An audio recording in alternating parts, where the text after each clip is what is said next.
In the Benkulu. Baba ninjani? Ngiyaphila baba. Ngabuza kuwe baba. Hayi asolutho Hawu nathi. siyabonga baba. Sisendaweni enkulu la. Baba. Endabeni yonyazi lwezulu. Yebo baba. Cha. Kukhona abantu abathi sikhonza umuntu. Bathi ushemba umuntu. Lento esikuyo siphanjanelwa amakhanda. Bathi sikhonza umuntu. Bathi umuntu osazohamba hambe angabukhona emhlabeni. Bathi usazohlulela.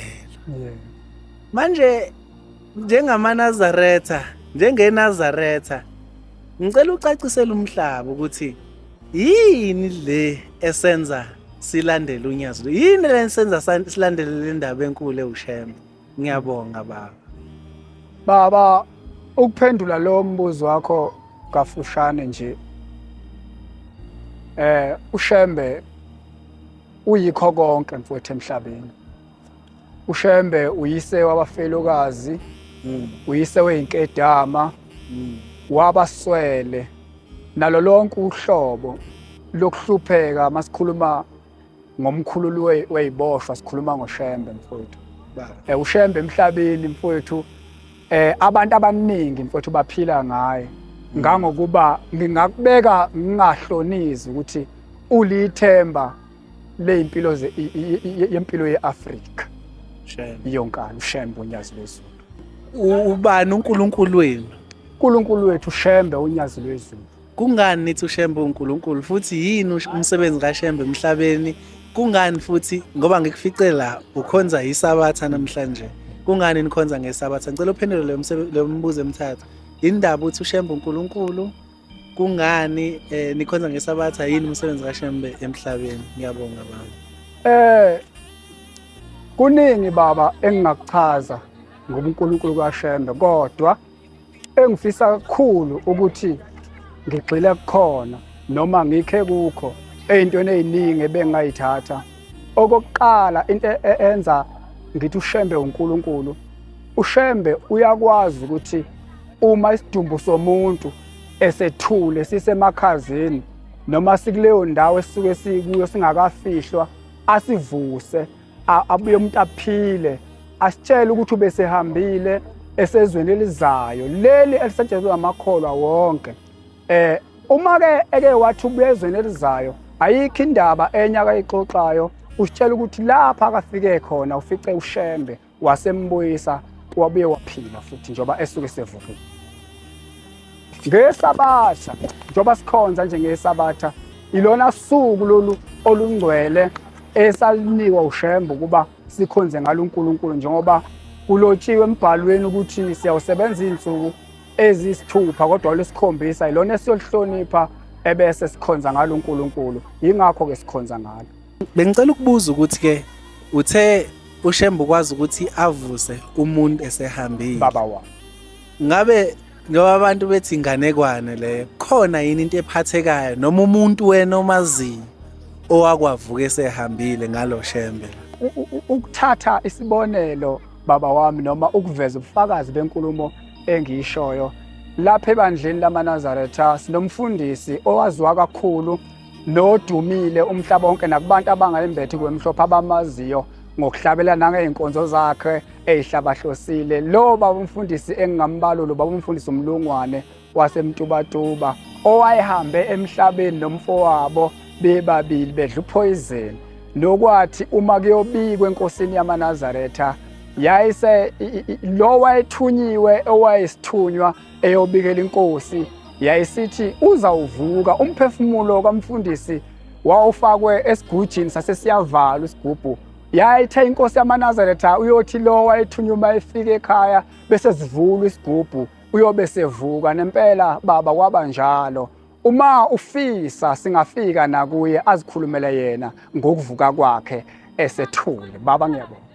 Hawu baba ngomuntu oyedwa nje owasindiswa uShembe ekambe sehambile emhlabeni noma eseke insukwini zokugcina sungaze ufakaze ukuthi uShembe uNkulunkulu.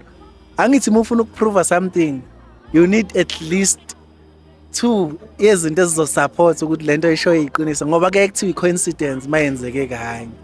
Okwesibili ke seke sekukhona i-proof nyani yokuthi hayi lento ayisho iqiniso. Akekho omunye omaziyo owayesekhukhwini lokufa noma oyekuleso simo owasindiswa unyazi lwezulu owaphiliswa uShembe mhlawumbe omaziyo. Ngiyabonga. Baba, ngiyawubonga umbuzo wakho, muhle kakhulu. Njoba ngike ngachaza ma siqala inkulumo yethu ukuthi baningi, kodwa ngithanda ukuveza umfundisi uMlungwane. Khona futhi omunye baba engingesaba ukumveza futhi engingenamahloni ngokumveza ukuthi ngenkathi inkosi uNyazi lwezulu ihlala esihlalweni sobuNkulunkulu emva kwenkosi uThinga, umfundisi wasemaphephetheni baba umfundisi uGcwensa osanda kwedlula emhlabeni waba sesimeni la khona impilo yakhe okwase kufana adlule emhlabeni ngenxa yokugula. Kangangokuba wayesehlele esihlalweni esiyi-wheelchair engasakwazi nokuhamba. Kodwa kwathi makuyobikelwa inkosi uNyazi lwezulu ngesimo sempilo kamfundisi uGcwensa, lwase luthi uNyazi lwezulu number 5 ebandleni ohlele esihlalweni, hambani umfundisi uzophila ngoba isihlala kahleli kuso se-wheelchair angisasifuni.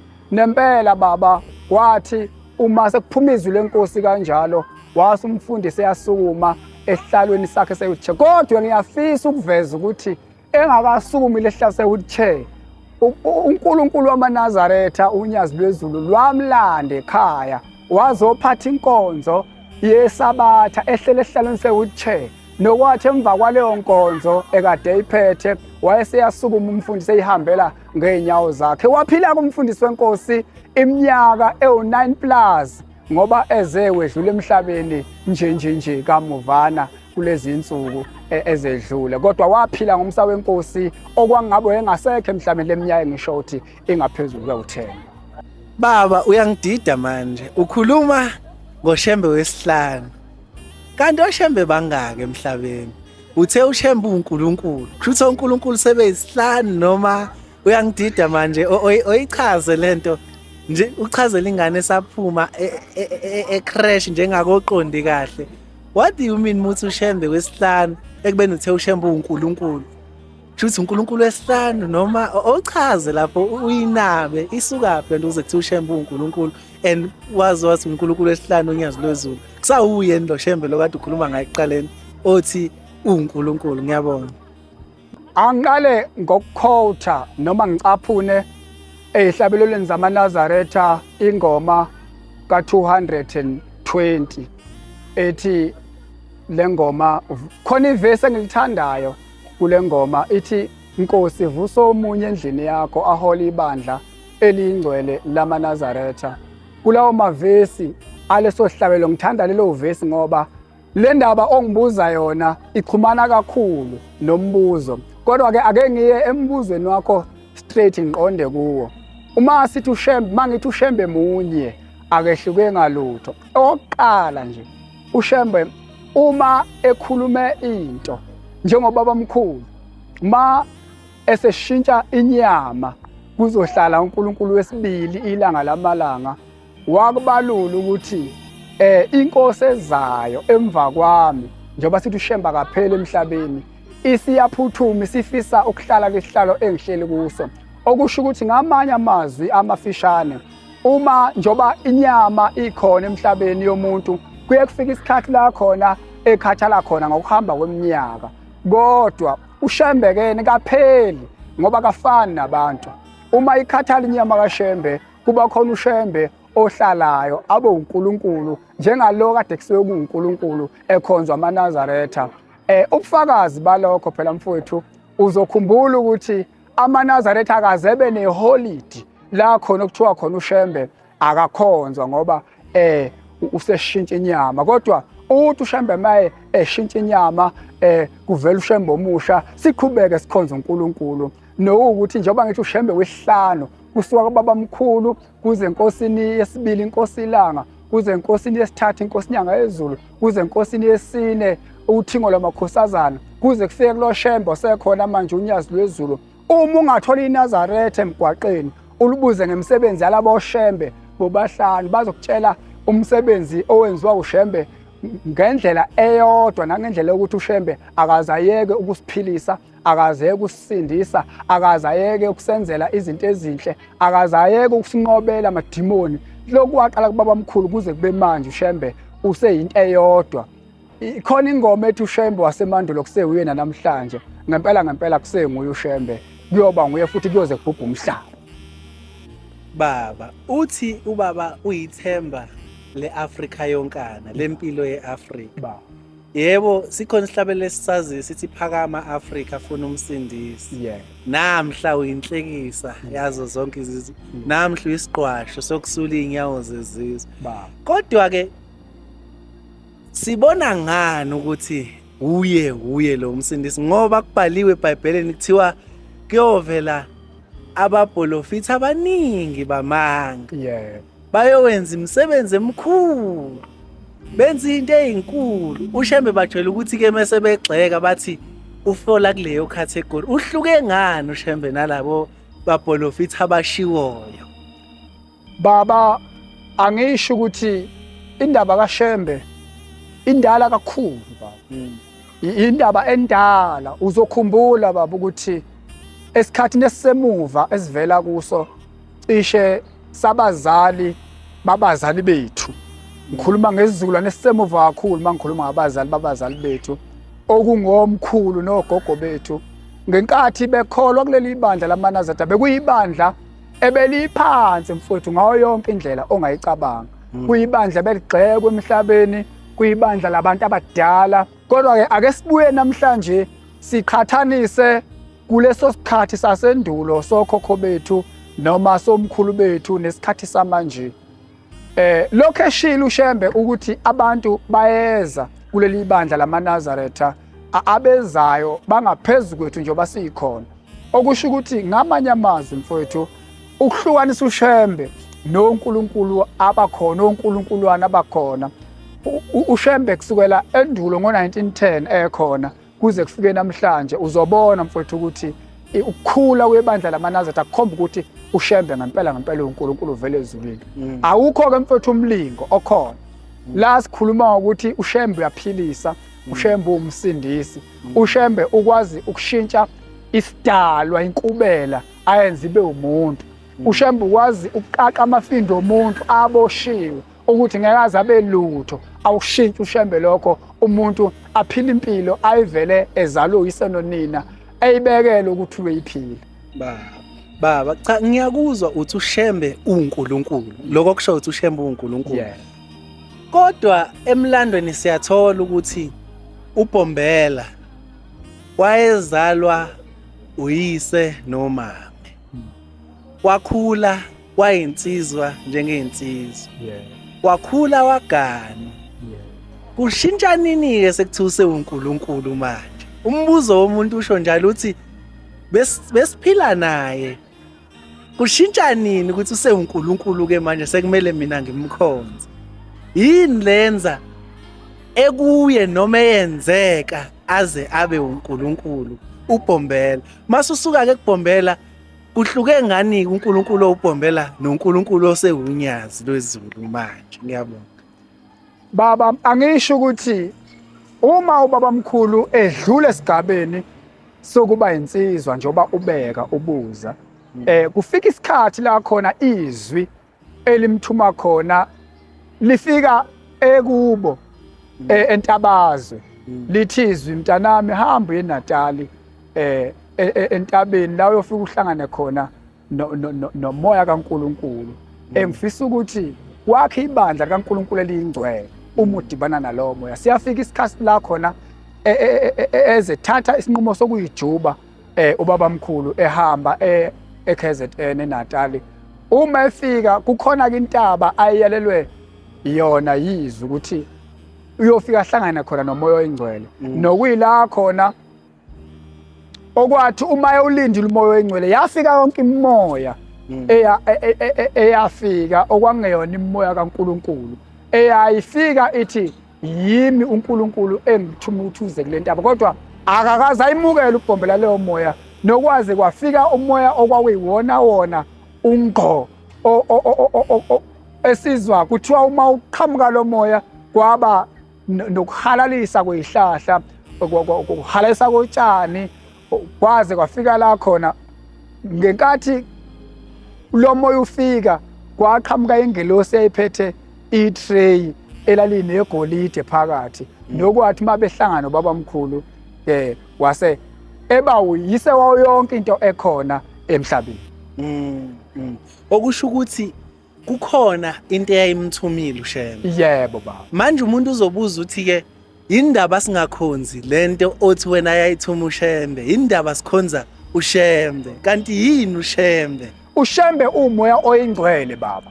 Ake ngikhothe eBhayibhelini. uShembe umoya oyingcwele okuyiwona owemukelwa umqali wendlela entabeni Nhlakazi. Ngelinye ilanga bake bathi abafundi bakaJesu oPetro behleli nenkosi uJesu base bembuza bethi baba Nkosi uKristu njalo wena usitshela ukuthi kukhona ubaba wakho. Njalo Nkosi usitshela ukuthi khona ubaba wakho kodwa thina kaze simbone ubaba wakho. Ithi inkosi uKristu hawu bantu abami sengihlaya nani isikhathi eside kangaka kanti aningangazi na. Layelani ke bantu abami ubaba ukimi nami ngikubaba. Obone mina ubone ubaba. Oh. Yes, mina ngikubaba ubaba ukimi obone mina ubone ubaba. Ngamafuphi lenkulumo ithi njobe ekhuluma ngoyise wakho uNkulunkulu wayekhuluma ngaye uqobo akekho omunye abazombona ngaphandle kwakhe. So ke ngiqonda ukugcwalisa lenkulumo ukuthi uma sithi uShembe uNkulunkulu noma sithi wamukela umoya engcwele phe kwentabeni Nhlangakazi. Lowo moya lowo yiwo lo uShembe akasenza sigcwale ngoba uNkulunkulu bakhe simkhonze futhi ngokuziqhenya nokungabi namahloni. Oh, ngikuza ukhothi iBhayibheli. Kanti mangizwa kuthiwa uShembe akekho eBhayibhelini. Kuthiwa thina la khona uShembe, la khona uJesu sithi Shembe. Asimfuni uJesu. Manje ngikuza ukhothi oPetro eBhayibhelini. Kanti lo buNazaretha beyahlangana yini neBhayibheli noma licabene noShembe noma uShembe utholakala lapho uShembe eBhayibheli njengoba usukhothi iBhayibheli ulikhothelani iBhayibheli ekubeni ngingasile la kwaShembe. Ngelinye ilanga ngathola umbuzo ofana nala kona ukuqala ukuthola umbuzo ofana nalo. Ngangibuzwa ke umuntu okholwa kwamanye amabandla ongelona iNazaretha. Uthi yini sifunde iBhayibheli kodwa uShembe eBhayibhelini engekho. Ngawuthanda kakhulu lo mbuzo. Into eyenza sifunde iBhayibheli thina amaNazaretha. Yes, ngiyavuma ukuthi thina singakhuluma ngoNkulunkulu wethu uShembe singayisilifundi iBhayibheli. iBhayibheli eliuShembe imisebenzi aseyenzile emhlabeni liphelele ukuthi singelifunde leli elifundwayo emhlabeni. Kodwa angivumi uma imbono yabantu ithi uShembe akekho eBhayibhelini. Ngani na? Ngoba uShembe mayefika emhlabeni uthi ngizokhanda amaNazaretha ayingcwele. AmaNazaretha akhona but eBhayibhelini. Masikhuluma ngamaNazaretha sikhuluma ngabafundi bakaJesu. oPetro noJohane sikhuluma zinsizwa sezune ngamaNazaretha lezo. Kubaleka na uJesu uqobo phakathi uyiNazaretha futhi waseNazaretha. Baba ngicela ukubamba kancane. Bathi uJesu umuntu njengoba wena uzalelwe kaZulu. Yeah. Umzulu. Yeah. Bathi uJesu uyiNazaretha in that perspective yokuthi wazalelwa in a place called eNazaretha. Hayi ngokuthi wayeyiNazaretha njengoba nje wena uyiNazaretha kodwa ubumzulu. Kanti yini iNazaretha vele? Ukuphendula lo mbuzo ngicela ukuquote incwadi yemibhalo 6. Kwelesingisi bathi Numeri chapter 6 verse 1. Yeah. Uma ufunga isifungo sobuNazaretha siyadiphu ke manje baba. Ma ufunga isifungo sobuNazaretha baba uyazehlukanisela kuJehova. Awulugundi ikhanda lakho. Isihluthu uyasiyeka njengoba ungibona nje nginehluthu ngoba ngafunga isifungo sobuNazaretha. Ithi ke lencwadi uyazehlukanisela kuJehova awulugundi ikhanda lakho kuze kufike izinsuku zakho zokuthi udlule emhlabeni ngoba ufunge isifungo sobuNazaretha. Lobe ngithi mina uma uShembe efika la emhlabeni uqoqa isizwe sabantu abamnyama sonke wasifundisa indlela yasezulwini ukuthi indlela yokuyezulwini iphilwa kanjani uyiphila kodwa usaphila. ngoba vele akekho umuntu kusasa ongezukuya endleleni yokufa yasezulwini. So ke uShembe ke uye wasifundisa leyo ndlela sisesenyameni sisaphila imphefumulo yethu ukuthi makufika izinsuku zokuthi sihambe emhlabeni vele automatically indlela yasezulwini vele sesikuyona siyifundile sifundiswa uShembe ngoba ewuNkulunkulu. uJesu ke ayina kanjani lokuthi wayeyiNazaretha ngoba ezalelwe eNazaretha. Wena uNazaretha obuchazayo uthi isifungo.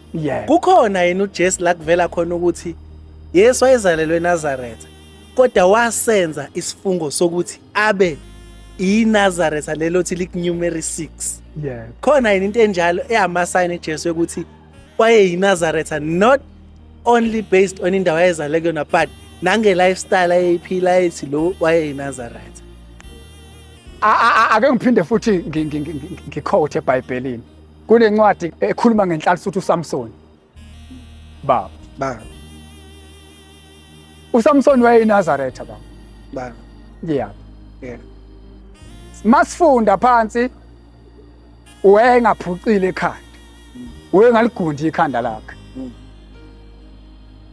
Kwakunezimpi ezazimhlasela zamaFilisti. Kodwa zazingamnqobi uSamson ngoba wayenemfihlo njengoba nathi sinemfihlo nje ngaloNkulunkulu esinayo imfihlo. So ke uSamson ukuze anqotshwe amaFilisti wadedela imfihlo yakhe. Imfihlo kaSamson bazofisa abantu ukuyazi wayengaligundi ikhanda lakhe. Uyezwa mfowethu wayengaligundi ikhanda lakhe kodwa waze wathola intombi yeFilisti nowaphoqeleka ukuthi akhohliseke ukuthi agundi ikhanda.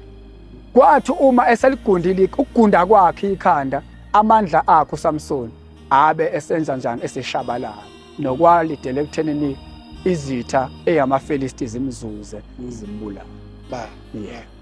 Kodwa ke lengisabuyela khona inkosi uJesu nobuNazaretha. Yebo ngiyakuzwa kwaSamson kodwa inkosi uJesu nobuNazaretha hayi ngoba yazalelwe eNazaretha. Yini eyinkomba ekhombisa uJesu wayeyumNazaretha. uJesu wayeyumNazaretha.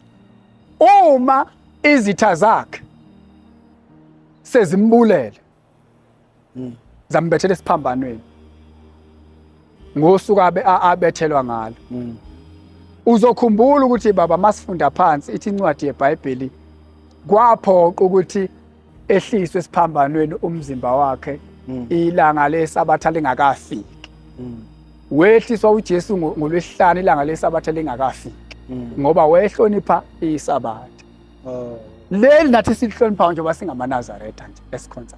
Okusho ukuthi iNazaretha on top of ukungagundi neSabatha likhona kwiNazaretha. neSabatha likhona eNazaretha. Singahambi kakhulu siye kwindaba kaJesu kodwa singakophuma endabeni kaJesu kungabe uShembe noJesu kuyashayisana yini ngoba ngeke ngize phela abantu bethi khona nejoke ezishiwo nje athi umuntu uba onamandla uShembe noJesu azathi omunye angazi phela ngijim nabo mina kodwa ke okukhombisa ukuthi leyo confliction ihlala ikhona ngokuthi Shembe Jesus iyahambisana noma ihlukene yini lento. Yebo ubuNazaretha nendaba kaKristu akushayisani ndawo. Inkinga ifikile sekuthenini abalandeli bakaKristu izinto eziningi baziphambanisa ngokwenza kukaKristu. Abalandeli bakaKristu angixeki ngalokho engikusho kodwa ngikhuluma iqiniso engizokhotha ukuthi ngisho ngani. UbuNazaretha noKristu akushayisani ndawo kodwa into eyenza kube ngathi kuyashayisana ukuthi abalandeli bakaKristu bayakuphambanisa ukwenza kaKristu okuyinkolo yakhe nabo kanje ke. La masifunda incwadi yeBhayibheli ithi uNkulunkulu ukhonzwa ngosuku lwesikhombisa. Angithi baba. Kodwa imajority yamaKristu akhonza kusasa ngesonto ngosuku lwesingaki lwesi8. Oqala lokho sebephambene nomthetho kaKristu. Just basically nje usuku lesi-8 olokuqala in a way. yes Usuku lokuqala. bona bakhonza uNkulunkulu ngosuku lokuqala Yeah. kodwa ngokukaKristu Mm. uNkulunkulu ukhonza ngosuku lwesikhombisa Khona iy'ncwadi ezishoyo ukuthi yes kukhonzwa ngesuku yes lesikhombisa. Exodus 35 Ba. verse 1 Ba. ziningi kakhulu baba Ngixolisa ukungena emlomeni. You've been saying sorry ukuthi you've been saying but you've been quoting iy'ncwadi ezikwi-Old Testament. Kodwa abalandeli baKristu bathi wathi mefika uJesu wase akha i-covenant entsha kwasuka okudala sesiphila nge-New Testament. Ngabe i-New Testament khona la ishayisana khona noShembe yona ngole kuthiwa iye bakhululayo bathi siphila esandleni somusa. inkinga yami baba Ba ngishaywa ukuthi ba ziningi izinto abaye bayikhuluma ba yabona njengoba ngikhuluma ngomqalo wendlela ba ngithi uShembe munye ba njengoba kuunyazi nje umqalo wendlela uye lo owayekhona ba angikwazi ukuthi khona uJesu omdala ngithi khona uJesu omusha ba ngoba umthetho uNkulunkulu umisa ba umisethi siyophila ngawo right through asikwazi ukuthi uma esedlule njengoKristu besithi hayi owawumdala lo thina sesiphila ngomusha ba iyabona hayi ngizwa. so ngiyafisa ukuthi ngiphinde ngigcwalise kule ndaba yokuthi amaKristu ayaphambana kakhulu izolo kade kunephasika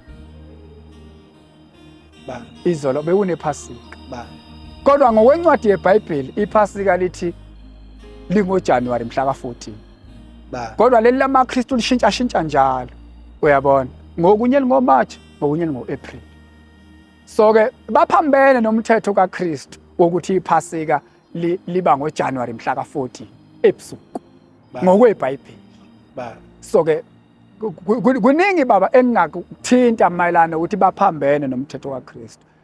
Yebo baba wami cha ubusakhuluma la phambi kokuba siphazamiseke uthi kuningi aphambana ngoKristu amaKristu. Yebo. Cha mhlambe sesiyisonga ke leyo phathi leyo. uShembe wakwaZulu kuphela yini? Cha baba, uShembe umhlaba wonke baba. Womhlaba wonke. Ngizwe umention iAfrica ekuqaleni. Masuthi umhlaba, you mean Africa or mean umhlaba nje Umhlaba wonke baba. Womhlaba wonke uShembe. Aveni phela umuntu owomhlaba wonke uNkulunkulu uJehova. So kanti lo ayohlangana noShembe uhluke ngani nalo uNkulunkulu lo okhonzwayo? Akhumbula ukuthi uShembe wahlangana noNkulunkulu phezukwentaba.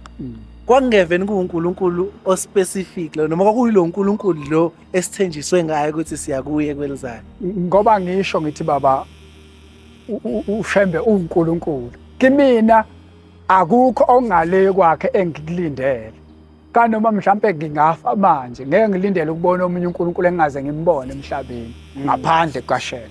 Baba ayizwakala. Manje ke uShembe njengoba uthi akusiye owakwaZulu. Yebo. Ngiye ngizokuthola izinkolo yakwaZulu. Yini ubufakazi ongayiveza ekhombisa ukuthi uShembe akusiwe kwaZulu? Ubufakazi balokho kuleli bandla lamaNazaretha likhule kakhulu baba. Sikhonza nabantu izizwe zonke. Singabala amaVenda, amaPedi sinawo, amashangane sinawo, abeSuthu. Angazi ngingabala ngcinephi. Zonke izizwe zikhona kuleli bandla. Kubalwa namaNdiya phakathi sinawo kuleli bandla. Yikho ngithi nje lezizwe zonke kuleli bandla alinambandela akulona lamazulu. Baba uShembe oqala uBhombela buthe usafana nalo okhona manje unyazi lwezulu. Yebo. Yini edala abafana ngoba phela inyama isafana. Yebo. Kanti yini uShembe mhlawumbe ibuyibuyele lapho uthi kanti yini lo Shembe okhuluma ngaye? uShembe umoya oyingcwele baba. Njoba singamchaza sifike kude kodwa njoba ngisho ukuthi kimi uphelele uNkulunkulu. ngoJanuwari ka 2020 2021 January 2021 sasisemhlanganweni la khona wokuvala umhlangano kaJanuwari ebuhleni.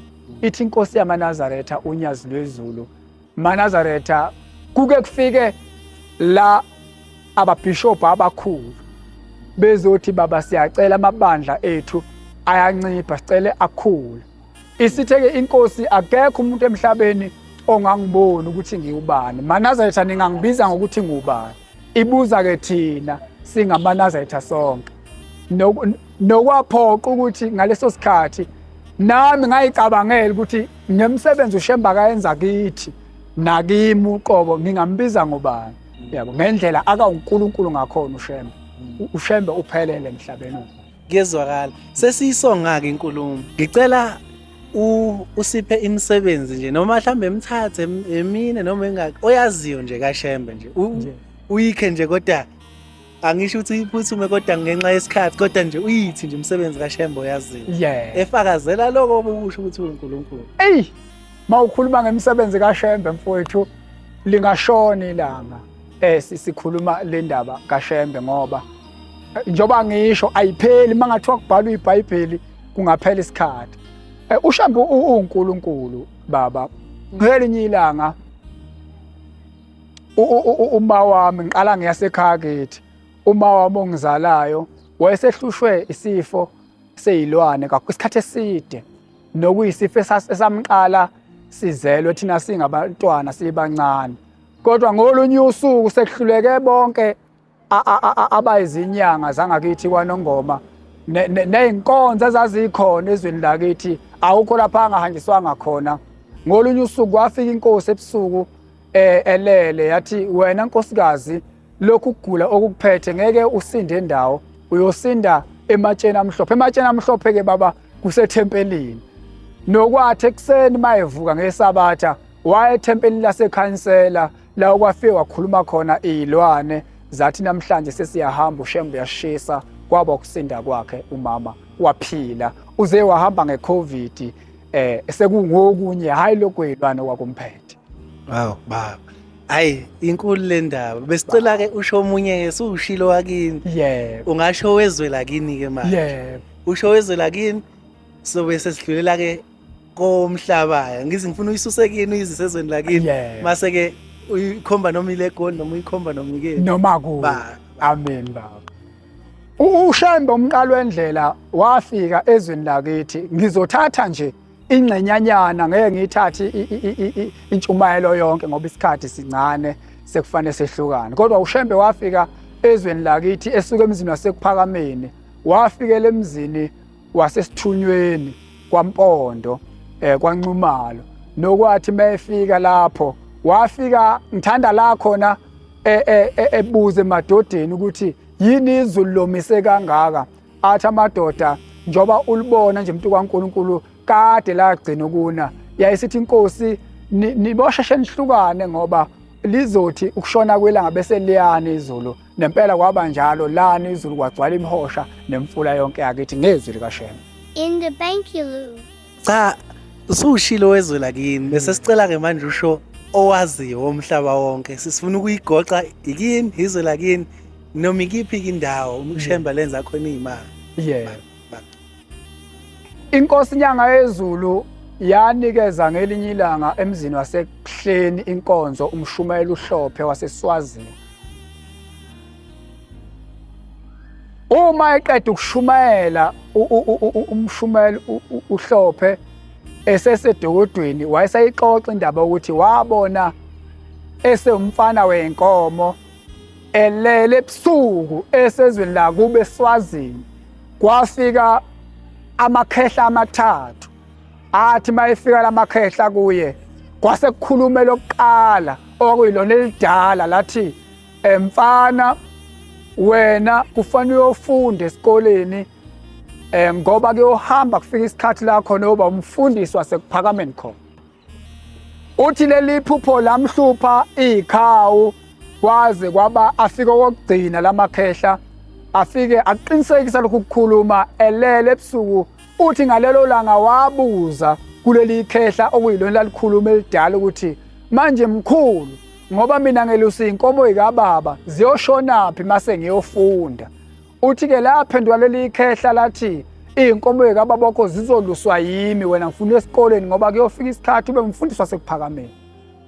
Uthi-ke umfundisi uHlophe nangempela kwathi ngolunye usuku afika lamakhehla athi namhlanje-ke mfana uzohamba kulesa sikole ufike ufunde. Uthi nangempela wahamba wathi mayefika kuleso sikole sangakube eSwazini uthi bathi khona amakhehla amathathu ekade efikile akubhalisa ukuthi usumfundi walapha ekhaya eshe esikoleni. Uthi umfundisi Hlophe wafunda kuleso sikole kwathi makuphela izinyanga ezu6 ezisithupha inyanga abuya lamakhehla athi mfana kaHlophe sekwanela sifuna ufunde kakhulu ngoba imfundo yokuhlupha ebandleni lamaNazaretha.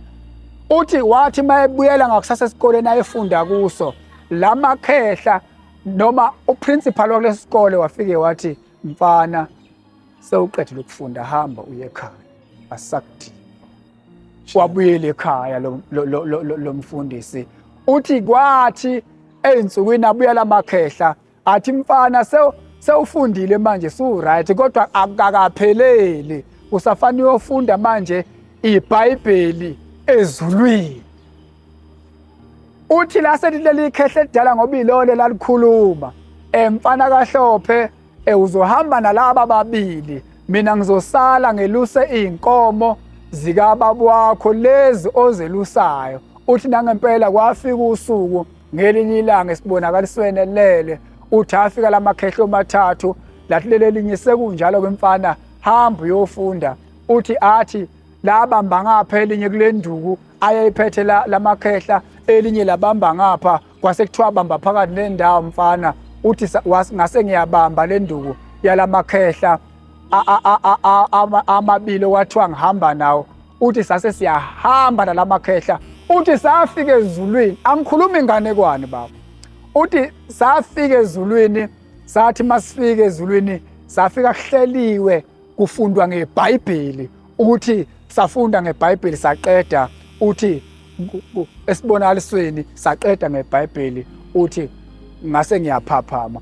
Uthi kwahamba isikhathi abuya lamakhehla athi usulifundile mfana iBhayibheli sekushoda manje ukuthi siye nawo olwandle. Olwandle kuyofundela imfundo yemvelo ngoba la emhlabeni khona yonke inhlobo eyimvelo kufanele ukuthi njengoba uyoba umfundisi wasekuphakameni wazi ngayo. Uthi nempela lwafika usuku ngelinye ilanga afika lamakhehla lathi leli lidala iy'nkomo zikababa wakho zizoluswa yimi kuyahanjwa kiwa olwandle yofunda ngemfundo yezemvelo. Uthi bamba le nduku mfana. Uthi lamakhehla ahamba naye bangena olwandle baye bafika phansi la khona yonke inhlobo kafishi nesilwane sasemanzini. Bathi mabefika khona wayesefundiswa ngemvelo nokwafika isikhathi la khona okwaze wakhula wayeseya emzini wasekuphakameni wafika wagcotshwa wawumfundisi. Uma eqeda ukukhuluma le ndaba uthi wathi ubabamkhulu mntanami uyothi mawukhuluma le ndaba abantu bomhlaba banenkani kakhulu bayothi unamanga bakuphikise. Ngikufuna ukubeka isitembu la emhlane okuyisandla sami abayothi mase bekubuza ngale ndaba uyobavulela la emhlane ubakhombisa ukuthi mina ngabeka isandla okusho ukuthi ngangifakaze le ndaba oyikhulumayo iliqiniso ngoba uNkulunkulu bukaShembe wathi mayeseyobona uDokodeni kuphakameni umfundisi wayesebakhumulela sekuvela isandla sikababamkhulu asibeka emhlane kamfundisi uHlophe waseSwazi. Hayi kushuthi njengoba uShembe nje kuthi uye eSwazini ey'nsukwini uye endaweni uyendaweni ayaziyo yakhe ayikho mfowethu indawo uShembe ongeyona eyakhe. uShembe ubusa yonke indawo njengoba ngeke ngasho ngathi ungowezizwe zonke uShembe uNkulunkulu baba. Alisenethi Siyabonga. Cha baba sesiyoqhubeka ngelinye ilanga. Baba kube ngelinye ilanga. In the Bankyaloo.